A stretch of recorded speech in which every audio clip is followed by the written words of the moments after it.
We are discussing some interesting material from Reza Aslan's book, Zealot, The Life and Times of Jesus of Nazareth. Reza is a Muslim. He defends Muhammad in various ways. He'd be a little towards the liberal end of the spectrum. He's not a Salafi, and he's kind of liberal with the way he interprets the Muslim sources. We'll be discussing that on a different program. But we want to look at what Reza says about the resurrection of Jesus. Mike, are you there with us? Sure am. Just to give us an idea, because Reza talks about this a bit, was Jesus the only person who claimed to be the Messiah way back in his time? No, there were quite a few of them. Now, if your Messiah happened to die, and many of these people claiming to be the Messiah did die, if your Messiah died, what are you going to do after that? Well, you typically found another Messiah or you went home. And that's interesting because that's exactly what Reza said. This is why I said this is refreshing. He says a lot that's just common sense, and it is based on historical understanding. Let me go ahead and read a paragraph, and then we'll get into what he's going to say about the resurrection. He says, the disciples faced a profound test of faith after Jesus' death. The crucifixion marked the end of their dream of overturning the existing system, of reconstituting the 12 tribes of Israel and ruling over them in God's name. That's the part we might disagree with, that they were planning on establishing an earthly kingdom, which is what Reza believes. But he's right about this. He says, the kingdom of God would not be established on earth as Jesus had promised. The meek and the poor would not exchange places with the rich and the powerful. So if this is what the disciples were hoping, then their hopes were crushed. So the Roman occupation would not be overthrown. As with the followers of every other Messiah the empire had killed, there was nothing left for Jesus' disciples to do but abandon their cause, renounce their revolutionary activities, and return to their farms and villages. And generally, if you're following one of those false messiahs and he gets crucified by the Romans, that's pretty much all you're left with, right? That's correct. You've had public debates with Muslims and with general non-theists, including some very high-level scholars on this issue, right? Yeah. Oh yeah, for sure. All right. Now what I think is really cool is a lot of what Reza presents is the sort of material that Christians would use in building a historical case for the resurrection of Jesus. And a lot of what he says is what convinced me to become a Christian. And so some of this material is what started bothering me a lot when I was an atheist and got me really thinking, and ultimately had a lot to do with me accepting the gospel. Now, let me share with you where he's going here. So, Jesus' disciples had nothing to do but go home. People who follow false messiahs have nothing to do but go home and start working again or find another messiah. But he says, then something extraordinary happened. What exactly that something was is impossible to know. Jesus' resurrection is an exceedingly difficult topic for the historian to discuss, not least because it falls beyond the scope of any examination of the historical Jesus. Obviously, the notion of a man dying a gruesome death and returning to life 3 days later defies all logic, reason, and sense. One could simply stop the argument there, dismiss the resurrection as a lie, and declare belief in the risen Jesus to be the product of a deludible mind. Now, it's interesting what he does here. He says the resurrection defies all logic, reason, and sense. And it certainly doesn't defy logic. There's no contradiction involved in saying, Jesus rose from the dead. As far as defying reason and sense, it would only defy reason and sense if you don't believe that in miracles, you don't believe in the supernatural world, you don't believe that there's a being who can perform miracles. That's the only way that something like the resurrection could defy reason and sense. If there is no God, if there is no one capable of resurrecting the dead. But here's where he goes. Because I'm saying this because that was my thoughts on the resurrection before I believed in the resurrection. This is just absolute nonsense here. And here's the problem. He says, however, there is this nagging fact to consider. One after another of those who claim to have witnessed the risen Jesus went to their own gruesome deaths, refusing to recant their testimony. That is not in itself unusual. Many zealous Jews died horribly for refusing to deny their beliefs. But these first followers of Jesus were not being asked to reject matters of faith based on events that took place centuries, if not millennia before. They were being asked to deny something they themselves personally, directly encountered. And why this is interesting is, Mike, what's the scholarly, let's say, consensus on the disciples' belief that they had seen Jesus? I mean, we have Christian scholars, we have atheist scholars, we have agnostic scholars, and even in the Christian spectrum, you have your conservative, your liberals, and so on. What do scholars think about the appearances? What do they think that happened with the disciples? Well, those who comment on it, there's virtually a 100% consensus that the disciples had experiences in individual and in group settings that they perceived and sincerely believed was the risen Jesus who had appeared to them. And that would have a lot to do with what Reza was talking about here, namely that they're willing to go to their deaths for what they claim to have seen. That's correct. Virtually 100% who comment on it. So you're talking even agnostics and atheists here will say, now obviously, obviously they don't believe that Jesus rose from the dead, but they will say, look, the disciples believed that they had seen Jesus risen from the dead. That's correct. Liberal, moderate, of course conservative, agnostic, atheist, Jewish scholars, virtually 100% who comment on the resurrection would say that these disciples had experiences in which they believed Jesus rose and appeared to them. And why I found this very, interesting is this is the thing beyond anything else that started bothering me about Christianity. I had always believed that the disciples, this was my theory. This was my theory. It wasn't well researched, but my theory was Jesus died. The guy that the disciples believed in, their Messiah, died. And they wanted to keep his message going, so they invented the story about his resurrection from the dead to keep things going. They didn't want to go home and return to what they were doing. They wanted to keep his teachings alive. And then it's with the deaths. It's with the deaths. These guys being willing to die. I tried to think of anyone in history that knowingly died for something that they knew wasn't true. In other words, as Reza pointed out, lots of people die. Lots of people die, but they're dying for things that they heard from someone, things that are based on things that happened in the remote past. Like we believe in Christianity. I would lay my life down, right? If the sword's at my neck, I'm thinking I'm not gonna recant Christianity. But even me, even us today, we'd be laying down our lives for a message that we heard and we believed in. And there are people around the world today and down through history who've been willing to lay down their lives for something they believe in. There are Muslims right now dying in Syria. They believe completely in what they're dying for. But there's, as Aslan points out, there's a huge difference between that and what was going on with the disciples. Muslims who are dying in Syria, Christians who are refusing to convert to Islam and are being killed, all of these people believe in what they're dying for, but that's the key. You're not going to lay your life down for it if you don't believe in it. I'm not going to say, right, hey, I'm going to go to Syria. I don't believe in Islam, but I'm going to go to Syria and fight jihad and lay down my life for Muhammad. I don't believe in Muhammad, so I'm not going to lay down my life for Muhammad. If someone's not a Christian, they're not going to lay their life down for the gospel. These men were laying their lives down for the gospel, and this included something they claimed to have seen. They had seen Jesus risen from the dead. This is what they would not recant, that Jesus is Lord, and that he is risen from the dead. And they claimed to witness this with their own lives. What other explanation could there be than that they actually saw something? The point is, they're not making this up. They saw something, and that's why even non-Christian scholars will say, yeah, they saw something. Don't know what it was. Maybe it's a hallucination, whatever it is. But it's, they saw something. That's the general idea, Mike? Yeah, absolutely.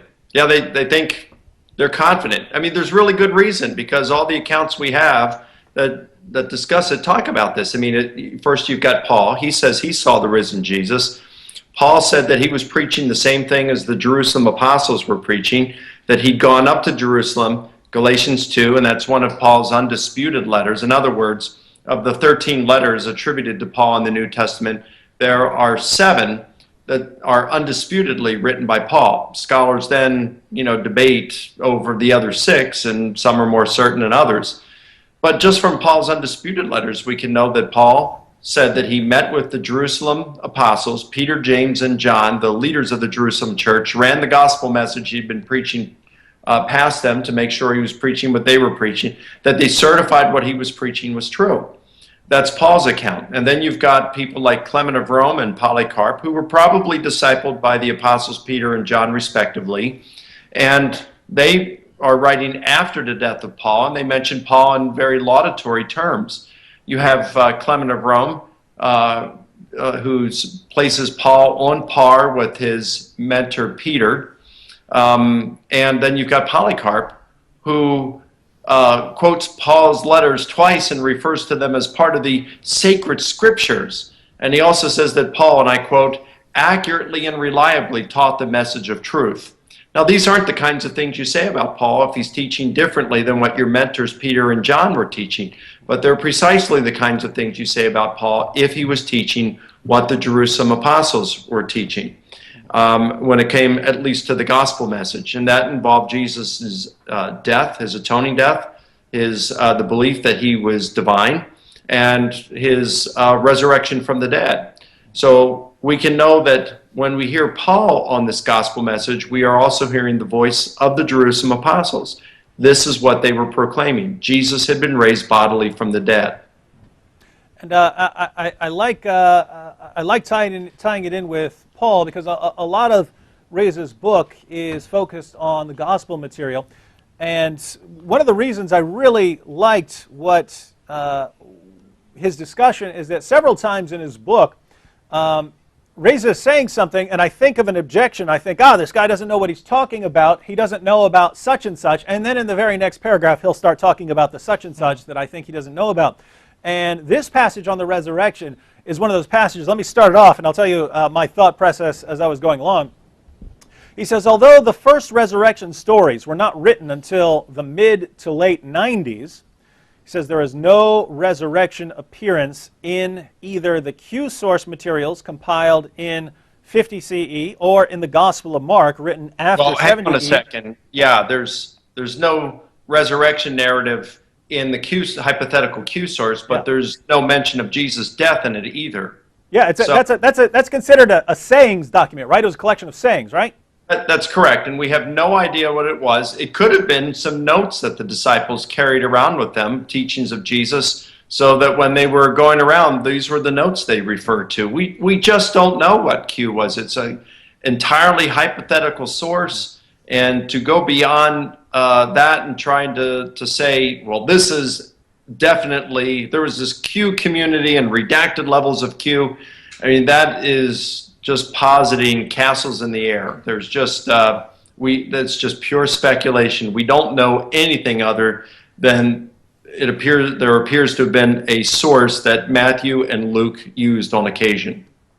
And I'm glad you actually jumped in there, because that's immediately what I did when I was reading this. Right when he said that, I thought, Q, if we don't actually have Q, what we know about is it seems to be a sayings document. That's very different from the resurrection appearances or something like that. But then I think if these were notes that the disciples were carrying around with them, Q might have been a source that was there during the ministry of Jesus. Mm-hmm. So that's why it wouldn't mention his death or resurrection. So we just don't know much about Q. Yeah, and then to say, and there's no resurrection appearance in the Gospel of Mark. Well, the Gospel of Mark ends with saying, go see Jesus where he told you to, right? That's correct. And I would point out that there are numerous times in Mark's Gospel where Jesus predicts his death and his resurrection. So Mark certainly knows about it. In fact, in Mark chapter 14, verse 28, he says, after he tells his disciples that after he rises from the dead, they are to go to Galilee, and there he will meet them. And that's why the angel later on in Mark chapter 16, verse 7 says, Jesus is raised now. Go ahead into Galilee, and you'll see him there just as he told you.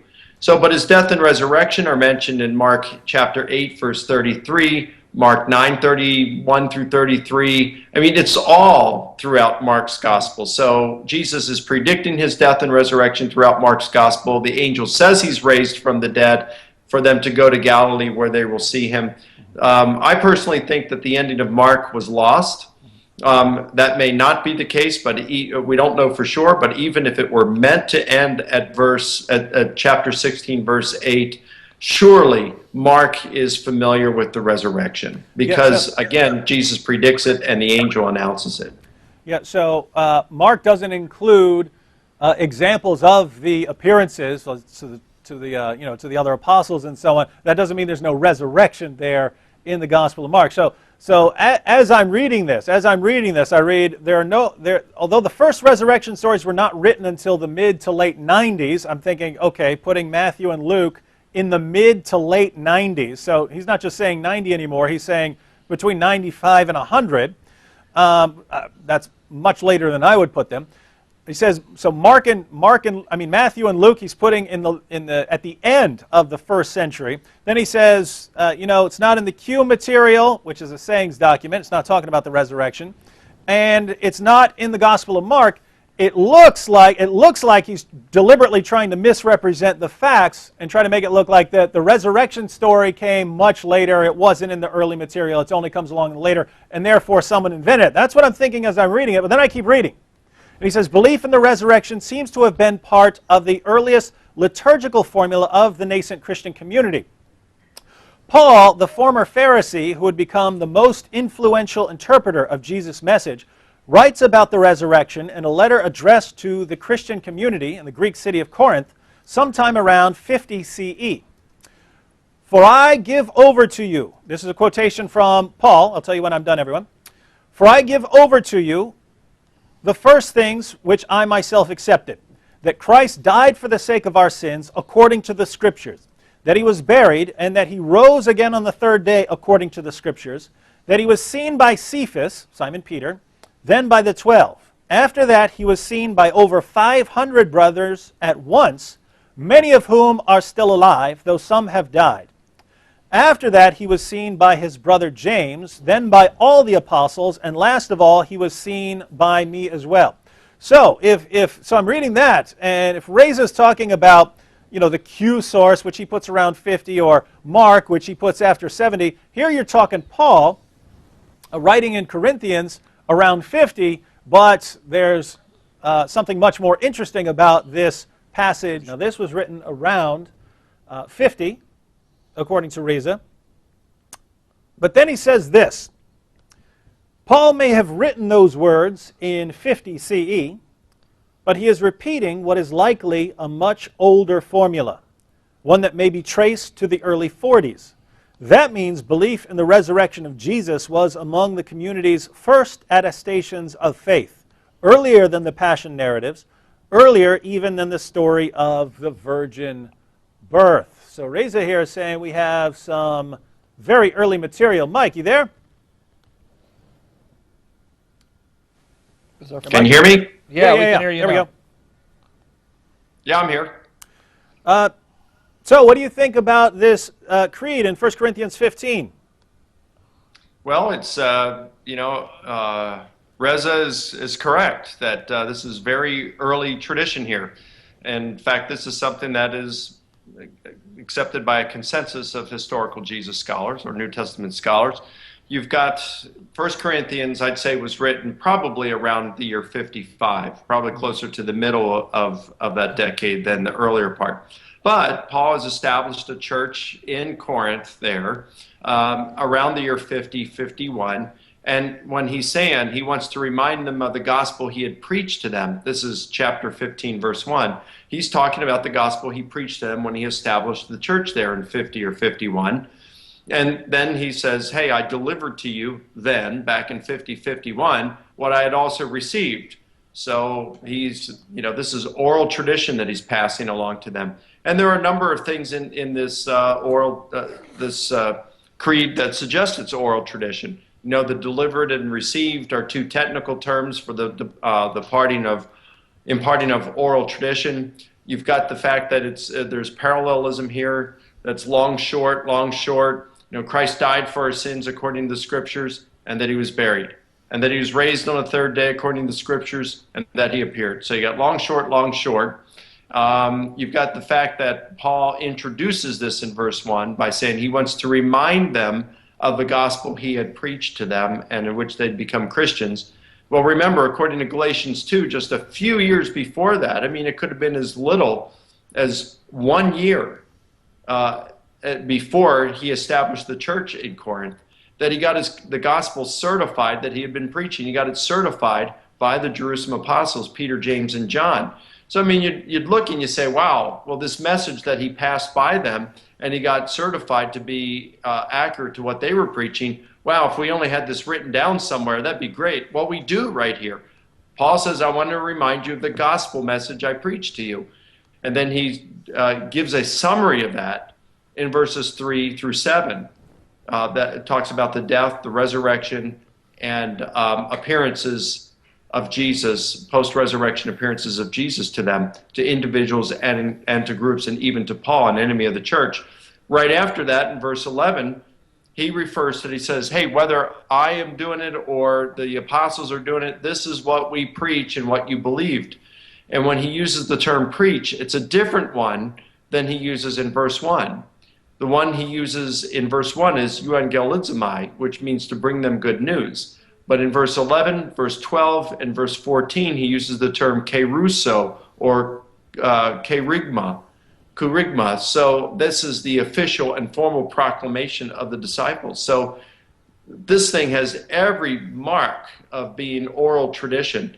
And because Paul had run the gospel message past the Jerusalem apostles and got it certified with them, what he was preaching when it came to the gospel message, at least, is what they were preaching. And this is the gospel message, an outline of it that he gives us in verses 3 through 7.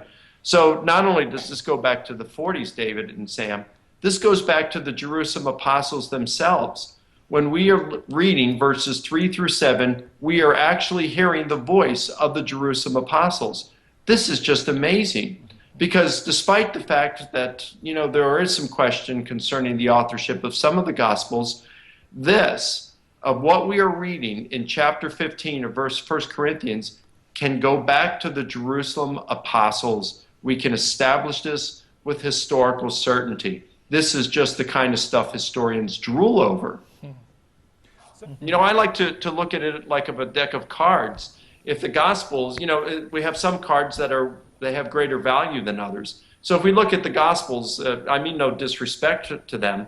I'm not talking about their divine inspiration. I'm thinking about them as historical sources and the certitude with which we can, identify a lot of things in them. If we look at the four Gospels as tens or jacks, with Paul, we've got an ace, because this is a guy that we can trace back to he claims to be an eyewitness of the risen Jesus himself. We can go right back to the Jerusalem apostles through Paul, certifiably through him, and he was hostile at the time of his conversion experience. So, this is just great stuff. He is an ace in terms of a historical source. Now, Mike, if Paul is an ace, I have to say that Reza Aslan is a joker, because after going through all that material, he concludes by saying, nevertheless, the fact remains that the resurrection is not a historical event. It may have had historical ripples, but the event itself falls outside the scope of history and into the realm of faith. It is, in fact, the ultimate test of faith for Christians.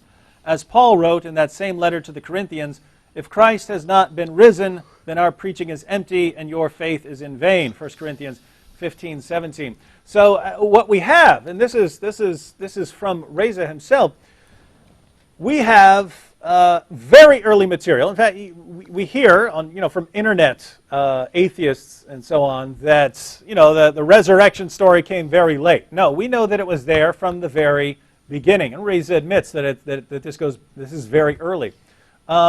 This isn't. We don't just have the reports. We know that the apostles believed this, and they were convinced that Jesus had appeared to them. So Reza admits that Jesus died. He admits that the disciples were going to their deaths, proclaiming that they had seen him. And he points out that there's a huge difference between what these apostles were doing and what other people are doing when they die for something that they believe in. That the apostles were dying for something they claim to have seen. Now, it seems to me that all you need for Jesus rising from the dead is he was dead and then he was alive. So he's dead and he was alive. But both of those, if he's dead, that's something we can investigate historically. And if he's alive again later, that's something we can investigate historically. So to say that the resurrection is not a historical event, it may have had historical ripples, but the event itself falls outside the scope of history and into the realm of faith. Well, I agree if he's, if what he means by the resurrection is outside the scope of history, if he means, well, we weren't there, we didn't see it, or something like that, or that you can't see the miraculous intervention of God there, something like that the historian can't do that. Well, maybe.